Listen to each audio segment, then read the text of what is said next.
नमस्कार मित्रों, आज की हमारी कहानी है स्वर्ग की देवी।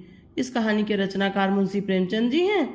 भाग्य की बात, शादी विवाह में आदमी का क्या अख्तियार, जिससे ईश्वर ने या उनके नायाबो ब्राह्मण ने तय कर दी उससे हो गई। बाबू भारत दास ने लीला के लिए सुयोग्य वर खोजने में कोई बात उठा नहीं रखी, लेकिन जैसा घर भर चाहते थे वैसा ना पा सके। वह लड़की को सुखी देखना चाहते थे, जैसा हर एक पिता का धर्म है, किंतु इसके लिए उनकी समझ में संपत्ति ही सबसे जरूरी चीज थी। चरित्र या शिक्षा का स्थान गौड़ था। चरित्र तो किसी के माथे पर लिखा नहीं रहता, और शिक्षा का आजकल के जमाने में मूल्य ही क्या। हाँ, संपत्ति के साथ शिक्षा भी हो तो क्या पूछना। ऐसा घर बहुत ढूंढा पर न मिला। जो अपनी बिरादरी के न थे, बिरादरी भी मिली तो जायजा न मिला, जायजा भी मिला तो शर्तें तय न हो सकी। इस तरह मजबूर होकर भारत दास को लीला का विवाह संत शरण के लड़के सीता शरण से करना पड़ा। अपने बाप का इकलौता बेटा था, थोड़ी बहुत शिक्षा भी पाई थी, बातचीत सलीके से करता था, मामले मुकदमे समझता था और जरा दिल का रंगीला भी था। सबसे बड़ी बात यह थी कि रूपवान, बलिष्ठ, प्रसन्न मुख, साहसी आदमी था, मगर विचार वही बाबा आदम के जमाने के थे। पुरानी जितनी बातें सब सही, नई जितनी बातें सब खराब। जायदाद के विषय में जमींदार साहब नए नए दफों का व्यवहार करते थे। वहाँ अपना कोई अख्तियार न था, लेकिन सामाजिक प्रथाओं के कट्टर पक्षपाती थे। सीता सरन अपने बाप को जो करते देखता या कहते देखता वही खुद भी कहता। उसमें खुद सोचने की शक्ति ही न थी। बुद्धि की मंदता बहुधा सामाजिक अनुदारता के रूप में प्रकट होती है। लीला ने जिस दिन घर में पांव रखा उसी दिन उसकी परीक्षा शुरू हुई। वे सभी काम जिनकी उसके घर में तारीफ होती थी यहाँ वर्जित थे। उसे बचपन से ताजी हवा पर जान देना सिखाया गया था, यहाँ उसके सामने मुंह खोलना भी पाप था। बचपन से सिखाया गया था कि रोशनी ही जीवन है, यहाँ रोशनी के दर्शन दुर्लभ थे। घर पर अहिंसा, क्षमा और दया ईश्वरीय गुण बताए गए थे, यहाँ इनका नाम लेने की भी स्वाधीनता न थी। संत शरण बड़े तीखे गुस्सेवर आदमी थे, नाक पर मक्खी न बैठने देते। धूर्तता और छल कपट से ही उन्होंने जायदाद पैदा की थी और उसी को सफल जीवन का मंत्र समझते थे। उनकी पत्नी उनसे भी 2 अंगुल ऊंची थी। मजाल क्या है कि बहू अपनी अंधेरी कोठरी के द्वार पर खड़ी हो जाए या कभी छत पर टहल सके। प्रलय आ जाता, आसमान सिर पर उठा लेती। उन्हें बकने का मर्ज था। दाल में नमक का जरा तेज हो जाना उन्हें दिन भर पकने के लिए काफी बहाना था। मोटी ताजी महिला थी, छींट का घाघरेदार लहंगा पहने, पानदान बगल में रखे, गहनों से लदी हुई, सारे दिन बरोठे में माची पर बैठी रहती थी। क्या मजाल की घर में उनकी इच्छा के विरुद्ध एक पत्ता भी हिल जाए। बहू की नई नई आदतें देख देख कर जला करती थी। अब काहे की आबरू होगी, मुड़ेर पर खड़ी होकर झांकती हैं। मेरी लड़की ऐसी दीदा दिलेर होती तो गला घोट देती। न जाने इसके देश में कौन से लोग बसते हैं, गहने नहीं पहनती, जब देखो नंगी बुच्ची बनी बैठी रहती है। ये भी कोई अच्छे लक्षण हैं। लीला के पीछे सीता शरण पर भी फटकार पड़ती। तुझे भी चांदनी में सोना अच्छा लगता है क्या? तू भी अपने को मर्द कहता कहेगा। ये मर्द कैसा कि औरत उसके कहने में न रहे, दिन भर घर में घुसा रहता है, मुंह में जबान नहीं, समझता क्यों नहीं? सीता शरण कहता, अम्मा जब कोई मेरे समझाने से माने तब तो। माँ मानेगी क्यों नहीं? तू मर्द है कि नहीं? मर्द वह चाहिए कि कड़ी निगाह देखे तो औरत कांप उठे। सीता शरण, तुम तो समझाती ही रहती हो। माँ मेरी, उसे क्या परवाह, समझती होगी बुढ़िया 4 दिन में मर जाएगी, तब मैं मालकिन हो ही जाऊंगी। सीता शरण, तो मैं भी तो उसकी बातों का जवाब नहीं दे पाता। देखती नहीं हो कितनी दुर्बल हो गई है। वह रंग भी ही नहीं रहा, उस कोठरी में पड़े पड़े उसकी दशा बिगड़ती जाती है। बेटे के मुंह से ऐसी बातें सुनकर माता आग हो जाती और सारे दिन जलती, कभी भाग्य को कोसती, कभी समय को। सीता शरण माता के सामने तो ऐसी बातें करता, लेकिन लीला के सामने जाते ही उसकी मति बदल जाती थी। वह वही बातें करता जो लीला को अच्छी लगती, यहाँ तक कि दोनों वृद्धा की हंसी उड़ाते। लीला को इसमें और कोई सुख न था। वह सारे दिन कुढ़ती रहती, कभी चूल्हे के सामने न बैठी थी, पर यहाँ पसेरियों आटा थेपना पड़ता, मजदूरों और टहलुओं के लिए रोटी पकानी पड़ती, कभी कभी वह चूल्हे के सामने बैठी घंटों रोती। ये बात न थी कि ये लोग कोई महाराज रसोइयां न रख सकते हों, पर घर की पुरानी प्रथा यही थी कि बहू खाना पकाए और उस प्रथा को निभाना जरूरी था। सीता सरन को देखकर लीला का संतप्त हृदय एक क्षण के लिए शांत हो जाता था। गर्मी के दिन थे और संध्या का समय, बाहर हवा चलती, भीतर देह फूकती थी। लीला कोठरी में बैठी एक किताब देख रही थी कि सीता सरन ने आकर कहा, यहाँ तो बड़ी गर्मी है, बाहर बैठो। गर्मी के दिन थे और संध्या का समय, बाहर हवा चलती थी, भीतर देह फूकती थी। लीला कोठरी में बैठी एक किताब देख रही थी कि सीता सरन ने आकर कहा, यहाँ तो बड़ी गर्मी है, बाहर बैठो। लीला, ये गर्मी तो उन तानों से अच्छी है जो अभी सुनने पड़ेंगे। सीता सरन, आज अगर बोली तो मैं भी बिगड़ जाऊंगा। लीला, तब तो मेरा घर में रहना भी मुश्किल हो जाएगा। सीता सरन, बला से अलग ही रहेंगे। लीला, मैं मर भी जाऊं तो भी अलग न रहूं। वह जो कुछ कहती सुनती हैं अपनी समझ में मेरे भले के लिए ही कहती सुनती हैं, उन्हें मुझसे कोई दुश्मनी थोड़े ही है। हाँ, हमें उनकी बातें अच्छी ना लगे ये दूसरी बात है। उन्होंने खुद वह सब कष्ट झेले हैं जो हम मुझसे झिलवाना चाहती हैं। उनके स्वास्थ्य पर उन कष्टों का जरा भी असर नहीं पड़ा। वह इस 65 साल की उम्र में भी कहीं मुझसे टाँठी हैं, फिर उन्हें कैसे मालूम हो कि इन कष्टों से स्वास्थ्य बिगड़ सकता है। सीता सरन ने उसके मुरझाए हुए मुख की ओर करुण नेत्रों से देखकर कहा, तुम्हें इस घर में बहुत दुख सहना पड़ा। ये घर तुम्हारे योग्य न था। तुमने पूर्व जन्म में जरूर कोई पाप किया होगा। लीला पति के हाथों से खेलते हुए कहा, यहाँ न आती तो तुम्हारा प्रेम कैसे पाती।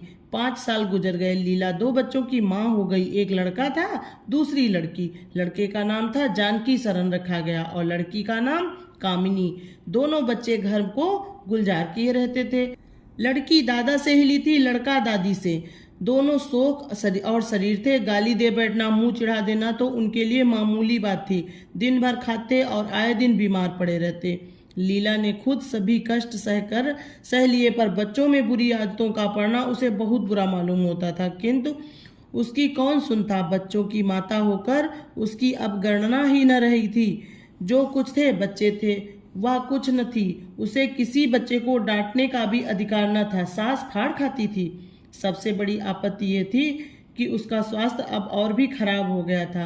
प्रसव काल में उसे वे भी अत्याचार सहने पड़े जो अज्ञान, मूर्खता और अंधविश्वास ने सौर की रक्षा के लिए गढ़ रखे हैं। उस काल कोठरी में जहां न हवा का गुजर था, न प्रकाश का, न सफाई का, चारों ओर दुर्गंध और सील और गंदगी भरी हुई थी। उसका कोमल शरीर सूख गया। एक बार जो कसर रह गई थी वह दूसरी बार पूरी हो गई।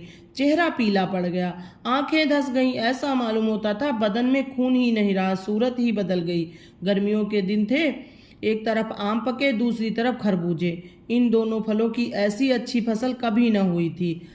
अब कि इनमें इतनी मिठास न जाने कहाँ से आई थी कि कितना भी खाओ मन न भरे।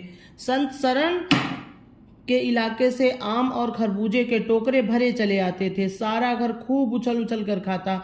बाबू साहब पुरानी हड्डी के आदमी थे। सवेरे 1 सैकड़े आमों का नाश्ता करते, फिर पसेरी भर खरबूजे चट कर जाते।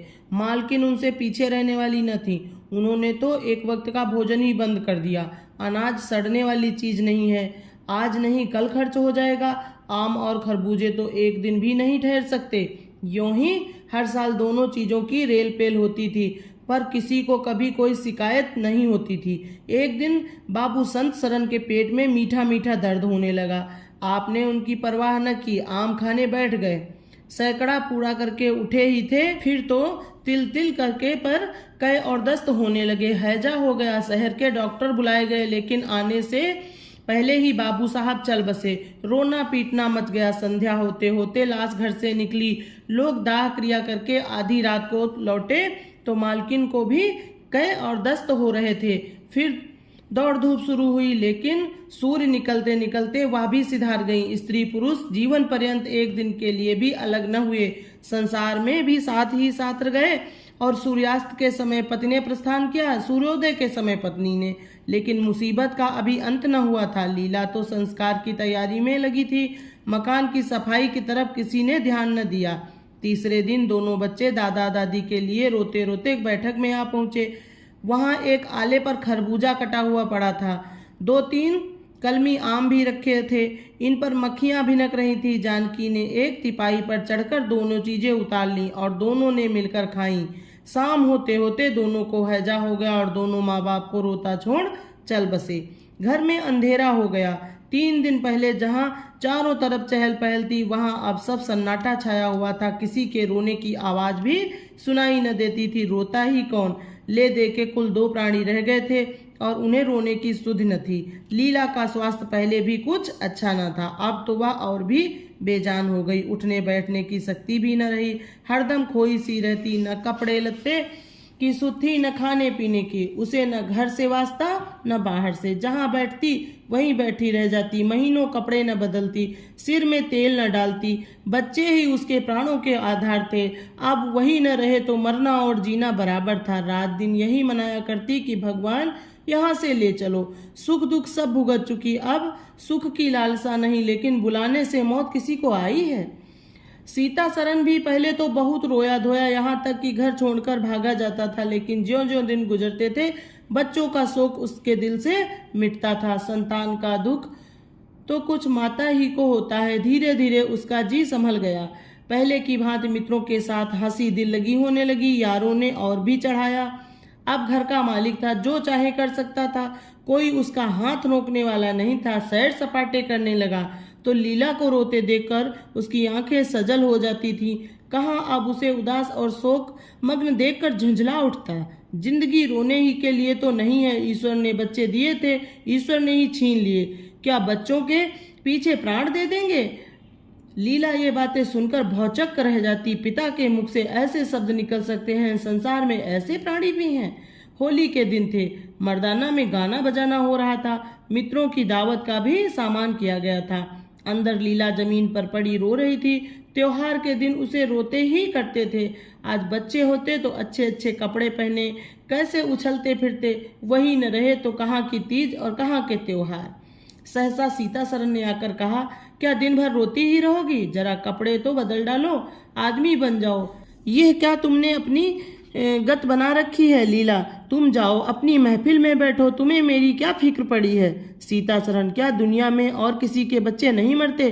तुम्हारे ही सिर पर मुसीबत आई है? लीला, यह बात कौन नहीं जानता? अपना अपना दिल ही तो है, उस पर किसी का बस नहीं है। सीता सरन, मेरे साथ भी तो तुम्हारा बहुत कुछ कर्तव्य है। लीला ने कौतूहल से पथ की ओर देखा, मानो उसका आशय नहीं समझी। फिर मुंह फेरकर रोने लगी। सीता सरन, मैं अब इस मनहूसियत का अंत कर देना चाहता हूँ। अगर तुम्हारा अपने दिल पर काबू नहीं तो मेरा भी अपने दिल पर काबू नहीं है। मैं अब जिंदगी भर मातम नहीं मना सकता। लीला, तुम रंग राग मनाते हो, मैं तुम्हें मना तो नहीं करती। मैं रोती हूँ तो क्यों नहीं रोने देते? सीता सरन, मेरा घर रोने के लिए नहीं है। लीला, अच्छी बात है, तुम्हारे घर में न रोऊंगी। लीला ने देखा मेरे स्वामी मेरे हाथ से निकले जा रहे हैं। उन पर विषय का भूत सवार हो गया है और कोई समझाने वाला नहीं। वह अपने होश में नहीं है। मैं क्या करूं? अगर मैं चली जाती हूं तो थोड़े ही दिनों में सारा ही घर मिट्टी में मिल जाएगा और इनका वही हाल होगा जो स्वार्थी मित्रों के चुगल में फंसे हुए नौजवान रईसों का होता है। कोई उल्टा घर में आ जाएगी और इनका सर्वनाश कर देगी। ईश्वर, मैं क्या करूं? अगर इन्हें कोई बीमारी हो जाती तो क्या मैं उस दशा में इन्हें छोड़कर चली जाती? कभी नहीं। मैं तन मन से इनकी सेवा शुश्रूषा करती और ईश्वर से प्रार्थना करती, देवताओं की मनौतियां करती। माना इन्हें शारीरिक रोग नहीं है, लेकिन मानसिक रोग अवश्य है। आदमी रोने की जगह हंसे और हंसने की जगह रोए, उनके दीवाने होने में क्या संदेह है? मेरे चले जाने से इनका सर्वनाश हो जाएगा। इन्हें बचाना मेरा धर्म है। हाँ, मुझे अपना शोक भूल जाना होगा। रोऊंगी, रोना तो तकदीर में लिखा ही है। रोऊंगी, लेकिन हंस हंस कर अपने भाग्य से लड़ूंगी। जो जाते रहे उनके नाम के सिवा और कर ही क्या सकती हूँ, लेकिन जो है उसे ना जाने दूंगी। आह, ए टूटे हुए हृदय, आज तेरे टुकड़ों को जमा करके एक समाधि बनाऊं और अपने शोक को उसके हवाले कर दूं। ओ रोने वाली आंखों, आओ मेरे आंसुओं को अपनी विहंसित छटा में छिपा लो। आओ मेरे आभूषणों, मैंने बहुत दिनों तक तुम्हारा अपमान किया है। मेरा अपराध क्षमा करो। तुम मेरे भले दिनों के साक्षी हो। तुमने मेरे साथ बहुत विहार किए हैं। अब इस संकट में मेरा साथ दो, मगर देखो दगा न करना, मेरे भेदों को छिपाए रखना। पिछले पहर को महफिल में सन्नाटा हो गया। हाँ की आवाजें बंद हो गई। लीला ने सोचा, क्या लोग कहीं चले गए या सो गए? एकाएक सन्नाटा क्यों छा गया? जाकर दहलीज में खड़ी हो गई और बैठक में झांक कर देखा। सारी देह में एक ज्वाला सी दौड़ गई। मित्र लोग विदा हो गए थे। समाजियों का पता न था। केवल एक रमणी मनसद पर लेटी हुई थी और सीतासरण सामने झुका हुआ उससे बहुत धीरे धीरे बातें कर रहा था।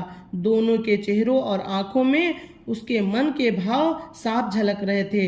एक की आंखों में अनुराग था, दूसरे की आंखों में कटाक्ष।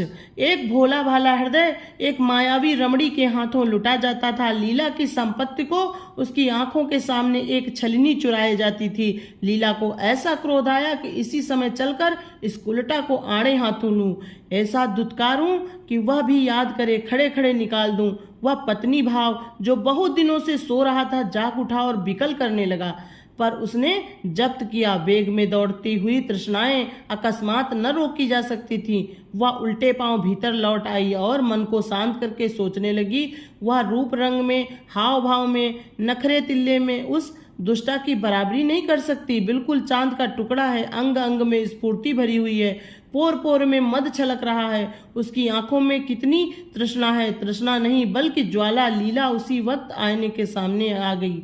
आज कई महीनों के बाद उसने आईने में अपनी सूरत देखी। उस मुख से एक आह निकल गई। शोक ने उसकी काया पलट कर दी थी। उस रमणी के सामने वह ऐसी लगती थी जैसे गुलाब के सामने जूही का फूल। सीतासरण का खुमार शाम को टूटा। आंखें खुली तो सामने लीला को खड़े मुस्कुराते देखा। उसकी अनोखी छवि आंखों में समा गई। ऐसे खुश हुए मानो बहुत दिनों के वियोग के बाद उससे भेंट हुई हो।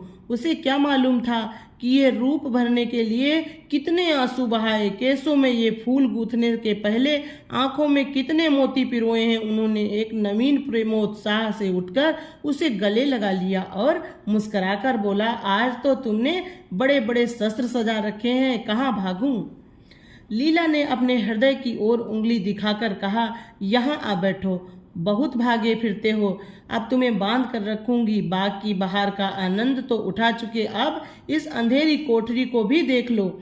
सीतासरण ने लज्जित होकर कहा, उसे अंधेरी कोठरी मत कहो लीला, वह प्रेम का मानसरोवर है। इतने में बाहर से किसी मित्र के आने की खबर आई। सीतासरण चलने लगे तो लीला ने उनका हाथ पकड़कर कहा, मैं न जाने दूंगी सीतासरण, अभी आता हूँ। लीला, मुझे डर है कहीं तुम चले न जाओ। सीतासरण बाहर आए तो मित्र महाशय बोले, आज दिन भर सोते हो क्या?